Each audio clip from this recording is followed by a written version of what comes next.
Hello दोस्तों, राम राम। कैसे हैं आप सभी लोग? स्वस्थ होंगे जितने भी हमारे गुरिल्ला भाई हैं। तो उनके लिए क्या कहते हैं, आज एक वीडियो लाया हूं मैं। तो दोस्तों, आज की वीडियो में भी प्रीतम सिंह बता रहे हैं, हिमाचल के कुल्लू के। तो उन्होंने एक मीटिंग करवाई है वहां, और उसमें गुरिल्लों को संबोधित कर रहे हैं। तो एक वीडियो मैंने आपको परसों बताई थी कि ऐसा ऐसा हुआ उसमें। तो वो वीडियो भी आप देख लीजिएगा, और एक नई वीडियो में आपको फिर दिखा रहा हूँ कि इसमें आगे की कार्रवाई क्या हुई, क्या कह रहे हैं प्रीतम सिंह जी। और बाकी जितने भी हमारे गुरिल्ला भाई हैं सब वहाँ मैदान में बैठे हैं। तो वीडियो देखिए, और बाकी अपनी जो राय है वो मेरे को भेजिए। उस हिसाब से फिर मैं ग्रुप में या जितने भी हमारे वॉलंटियर हैं उनको अपने वीडियो के माध्यम से मैं बताऊंगा कि आगे हमें क्या करना है, और जहाँ भी जो मीटिंग होनी है उसमें आगे की रणनीति क्या बनानी है। की वजह से आगे गया, और फिर ये चलता गया। फिर उसके बाद जो है सूर्यकांत जी, जो कि आजकल जस्टिस है, उनकी बेंच में गया। उन्होंने एक जब बात सरकारी वकील आए तो हमारे वकील ने भी पक्ष रखा। तो उस वक्त जो सरकारी वकील जो कोई बहस नहीं कर पाया। फिर उन्होंने एक क्या है, एक डायरेक्शन दी, भाई आप इनके लिए ऐसा फैसला लो, आप क्या कर सकते हैं आप इनके लिए। तो सरकारी वकील ने बोला जी मैं 4 हफ्ते में दूंगा, पॉलिसी बना के देंगे। लेकिन दुर्भाग्य ये रहा, फिर वो डेट आगे चलती गई, स्लिप होती गई। तो चलते चलते कई साल लगे। फिर जो बेंच चेंज हुई, फिर उसके बाद जो है दूसरे जज मोते आए। फिर उनके साथ जो है अम्बेला त्रिवेदी जी भी आई। तो जब हमारी एक वो हेयरिंग हुई थी, उसमें जो है अम्बेला त्रिवेदी जी का रूप का पता हमको लगा था। अनिरुद्ध बोस के साथ वो थी। अनिरुद्ध बोस ने तो इसको रोक दिया, इस केस को, क्योंकि जज ने कहा भाई आप भी तो उस दिन थे फैसला देने में। लेकिन मतलब अम्बेला त्रिवेदी का यही रुख था, भाई हाई कोर्ट में इस केस को भेजो। मुझे उसी दिन डाउट था कि ये गड़बड़ करेगी, क्योंकि वो तो बहुत सख्त जज के नाम से जानी जाती थी। और हुआ भी वैसा ही, जब दिसंबर में भी हमारी पेशी थी, क्या हो कि इस केस को, जब क्या उनको तो सब बैठे थे कि भाई आज तो फैसला होगा, लेकिन उन्होंने हाई कोर्ट को रेफर कर दिया। हाई कोर्ट में एक केस आया, वो ही जज थी, उनको मैं थोड़ी सी इंट्रोडक्शन देना चाहता हूँ। जो भी सरकारी केस लगे उन्होंने सरकार के फेवर में ही दिया है। ऐसे तो हम इल्ज़ाम नहीं लगा सकते। वो इसलिए हमारा इल्ज़ाम पुख्ता बनता है क्योंकि उन्होंने 10 जून को रिटायर होना था। वो जो मई महीने में ही चले गई वॉलंटियर रिटायरमेंट लेके, 1 महीना पहले। और जाते ही क्या है, उनको जैसे वो गई प्रदूषण बोर्ड का चेयरमैन लगा दिया। इससे आप खुद समझो ना, वो मिली भगत थी ना सरकार के साथ। लेकिन क्या हुआ कि हमारे केस का बेड़ा गर्क हो गया। फिर हाई कोर्ट में आया दोबारा। फिर हमने ये फैसला किया, हमने वो केस वापस नहीं लिया था। ये हमने थोड़ी अक्लमंदी की थी। जब हमने केस वापस नहीं लिया था, वो हमने ओपन कराया दोबारा। फिर जो पीछे जब पेशी लगी तो उन्होंने, जज महोदय ने यही बोला अब तो इसको बहुत टाइम हुआ है, उसमें कुछ खामियाँ थी। वो उन्होंने वकील को बताया, हमारे वकील को, भाई इस तरह से खामियाँ दूर होंगी। फिर जो अब हमारा वकील साहब क्या है, उसमें वो भी लगाएंगे, जो सुप्रीम कोर्ट के ऑर्डर है वो लगाएंगे, सारे लगाएंगे। दूसरे मतलब रिट वो लगाएंगे, जो भी मतलब सॉलिड डॉक्यूमेंट है, तभी तुम्हारा केस सॉलिड बनेगा। फिर इसकी तारीख जो है ये अगस्त में, 25 अगस्त को। लेकिन उसके बीच में हमने फिर और भी विचार विमर्श किया। हमने वकील साहब से एक मंत्रणा की। हमने कहा ऐसा कोई उपाय नहीं है जिससे कि हो सकता कि जल्दी हो। फिर उन्होंने हमने बताया क्या, उन्होंने एक सलाह दी हमको, भाई आप जो रिव्यू लगा सकते हैं, रिव्यू पिटीशन, पुनः विचार याचिका, भाई इसके ऊपर दोबारा विचार किया जाए, वो हमने लगाई। सब ने हमने सहमति दी। ऐसे तो मैं ये बताना चाहता हूँ 99% जो रिव्यू पिटीशन खारिज हो जाती है। उन्होंने क्या किया, उन्होंने एक केस है, मतलब उन्होंने यही बोला, जब ये वेरिफिकेशन हुई तो जब उन्होंने यही बोला कि भाई आप स्ट्रेंथ तो दो। हमने 29,000 की स्ट्रेंथ दी थी, उसमें हमने चेयरमैन BK नंद साहब थे, उनके साइन कराए। लेकिन वही लोग, हम कह रहे थे लिस्ट हमारे पास, तो उन्होंने नहीं दी क्योंकि उनका अहंकार था, उन्होंने पैसे लेने थे दूसरों से, उन्होंने वो लिस्ट नहीं दी। और वहाँ पर शिकायत की हम भी है जी। फिर वहाँ लिस्टें लगनी अलग अलग शुरू हुई, अलग अलग हुई। तो अंत तक क्या है, सरकार ने यही डिसीजन लिया, रही है तो और भी है। उन्होंने क्या किया, फिर वो लिस्ट पेंडिंग रखती। और दुर्भाग्य से फिर क्या है, वो आचार संहिता लगी, फिर सरकार ही चले गई। फिर हमारा काम कहाँ से होना था।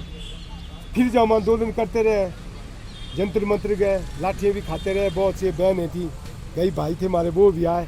ना जाने किस किस ढंग से वहाँ पर आंदोलन करते रहे। फिर हमने देखा कि अब आंदोलन से कुछ होने वाला नहीं है। फिर हमने एक पिटीशन लगाई माननीय सुप्रीम कोर्ट में। सुप्रीम कोर्ट में हमने एक पिटीशन लगाई ये केस की। उसमें हमारे पास कोई 39 या 40 हज़ार के करीब वॉलंटियर थे ऑल इंडिया के। जब वो लगाई, जब वो लास्ट स्टेज पर था तो क्या हुआ कि वो जो वापस कर दी माननीय सुप्रीम कोर्ट ने। उसके ऊपर ये एलिगेशन लगा भाई आप जो डायरेक्ट क्यों आए। वैसे हम डायरेक्ट नहीं लगा सकते थे। अब दो स्थितियों में डायरेक्ट केस लगता है। एक तो उस स्थिति में जब आपके मौलिक अधिकारों का हनन हो रहा हो, और एक जनहित याचिका, ये सर्विस मैटर था। फिर उन्होंने केस वापस भेजा। फिर हमने एक निर्णय लिया जब हमारी वहाँ बैठक हुई। हमने कहा अगर हम हिमाचल हाई कोर्ट में लगाते हैं यहाँ तो टाइम लगेगा, इसलिए हमने सब ने एक मंत्रणा करके क्या किया, हमने कहा दिल्ली हाई कोर्ट में लगाते हैं, क्योंकि दिल्ली हाई कोर्ट बड़ा है, वहाँ कोर्ट ज़्यादा है, वहाँ जल्दी केस लगते हैं। और वो भी वैसा ही 2017 में हमने ये केस लगाया और 18 में इसकी फाइनल हेयरिंग होनी थी।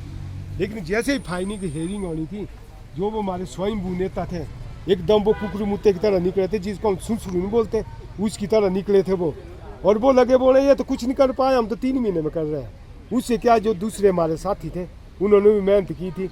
उन्होंने बोले इनको हम सबक सिखाते हैं, एक दूसरे को सबक सिखाते साथे क्या हुआ, हमको अंततः ये जो है रिव्यू पिटीशन लगानी पड़ी सुप्रीम कोर्ट में।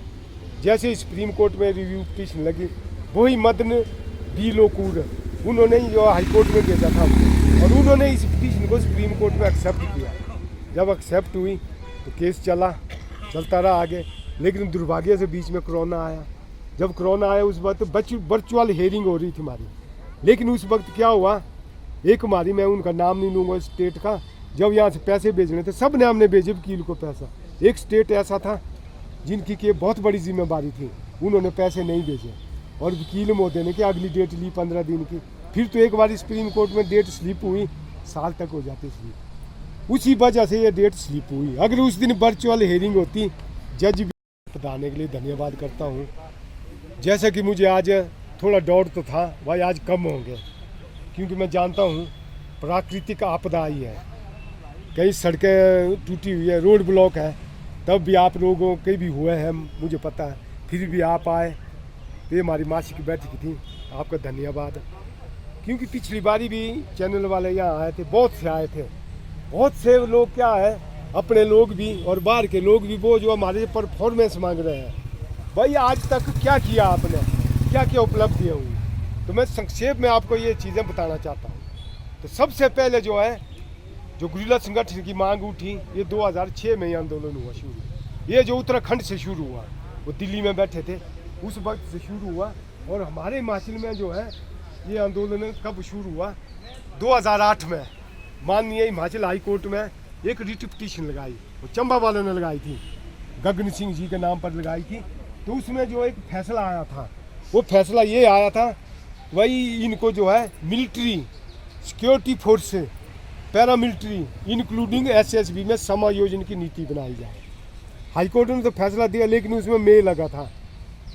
तो लेकिन उसके बाद सबसे बड़ी गलती उनकी ये रही, उन्होंने कोर्ट ऑफ कंटेम्प्ट, कोर्ट की अवमानना का केस नहीं लगाया, वो जो 90 दिन के अंदर लगाना पड़ता है, लेकिन उन्होंने नहीं लगाया क्योंकि वो पैसे खा चुके थे, फिर वकील को पैसा नहीं देना चाहते थे। तो इसलिए मतलब सरकार ने इसके ऊपर गौर नहीं की। और दूसरा सबसे वीक पॉइंट उनका ये था, ये केस जो सिंगल बेंच में लगा था। सरकार क्या करती है, जब सरकार ने नहीं देना सिंगल बेंच माननी नहीं होती है, फिर ये डबल बेंच में अपील करनी पड़ती है। फैसला वो ही रहता है, लेकिन वो नहीं कर पाए क्योंकि उसमें पता था उनको पैसा देना पड़ेगा, वो पैसा नहीं देना चाहते थे। फिर जो इसमें फैसला था मई में लगा हुआ। फिर जब हमने आंदोलन शुरू किए, फिर एसएसबी डिपार्टमेंट को हमने लिखा कि आप करो। इसका थोड़ा सा असर हुआ जब कांग्रेस की सरकार थी, डॉक्टर राजेंद्र शांत जी, उन्होंने हमारी बहुत हेल्प की।